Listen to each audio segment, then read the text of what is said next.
തദ്ദേശ തെരഞ്ഞെടുപ്പിൽ മൂന്നാം തവണ മത്സരിക്കുമ്പോഴും സ്വന്തം ചിഹ്നം കയ്യിലേന്തിയാണ് മാത്യൂസ് പെരുവനങ്ങാട് പ്രചരണ രംഗത്ത് ശ്രദ്ധേയനാകുന്നത്.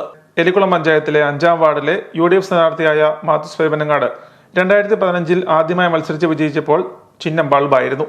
2020 പഞ്ചായത്തിലെ വട്ടന്താനം വാർഡിൽ അംഗത്തിനിറങ്ങിയത് ഫുട്ബോൾ ചിഹ്നത്തിലാണ്. കഴിഞ്ഞ 2 തെരഞ്ഞെടുപ്പുകളിലും സ്വന്തം ചിഹ്നം കയ്യിലേന്തിയാണ് മാത്യൂസ് പെരുവനങ്ങാടൻ വീടുകൾ കയറിയിറങ്ങിയത്. ഇത്തവണ ടെലിവിഷൻ ചിഹ്നത്തിലാണ് മത്സരം. മുൻപ് 2 തവണയും ചിഹ്നങ്ങൾ കയ്യിലേന്തിയാണ് വീട് കയറിയതെങ്കിൽ ഇത്തവണ ചിഹ്നം തലയിൽ ചുമന്നാണ് സ്ഥാനാർത്ഥിയുടെ പ്രചരണം. എല്ലാ വർഷവും ഞാൻ നിൽക്കുന്ന ചിഹ്നവുമായിട്ട് എല്ലാ വീട്ടിലും വോട്ട് ചോദിക്കുന്ന ഒരു പതിവ് എനിക്കുണ്ട്. അതനുസരിച്ചാണ് ഇന്ന് ഈ ആൾറൂം വിഭാഗത്തോടെ ഞാൻ വോട്ട് ചോദിച്ചുകൊണ്ടിരിക്കുന്നത്.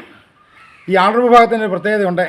നമ്മൾ ശക്തമായ ഒരു നിലപാടെടുത്തുകൊണ്ട് ഈ ഭാഗത്ത് നിൽക്കേണ്ട കാര്യം, ഞാനിപ്പോൾ ഈ TV തലയിൽ ചുമന്ന് നിൽക്കുന്നതിൻ്റെ ഒരു 100 മീറ്റർ മാറി ഒരു ഫ്ലൈവുഡ് ഫാക്ടറിയും അതുപോലെ ഇതിൻ്റെ മുകൾ വശത്തായിട്ട് അമോണിയം ഫാക്ടറിയും വരുവാനുള്ള നീക്കങ്ങൾ നടന്നുകൊണ്ടിരിക്കുകയാണ്.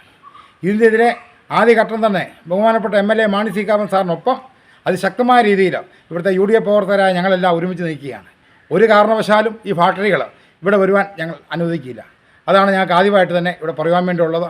ബാലറ്റ് പേപ്പറിൽ 3-ാമത്തെ മാത്യു പെരുവനങ്ങാട്ട് എന്നുള്ള ചിഹ്നത്തിൽ നിങ്ങൾ വോട്ട് രേഖപ്പെടുത്തി നമ്മുടെ നാടിൻ്റെ സന്തുലനാവസ്ഥയെ തകർക്കുന്ന ഈ ഫാക്ടറിയും അതിന് പിന്നിൽ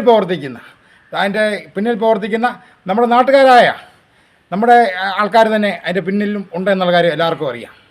പഞ്ചായത്ത് കമ്മിറ്റിയിൽ ഈ പ്രമേയം ഞാൻ അവതരിപ്പിച്ചപ്പോൾ ഈ വാർഡിൻ്റെ സ്ഥാനാർത്ഥി അടക്കം ഈ വാർഡിൻ്റെ മെമ്പർ അടക്കം അതിനെ അനുകൂലിക്കുകയാണ് ചെയ്തത്. ഞങ്ങളുടെ പ്രമേയത്തെ പര്യായപ്പെടുത്തുകയാണ് ചെയ്തത്. 5-ാം വാർഡിലെ 450 വീടുകളിലും സ്ഥാനാർത്ഥി ചിഹ്നവുമായി എത്തും.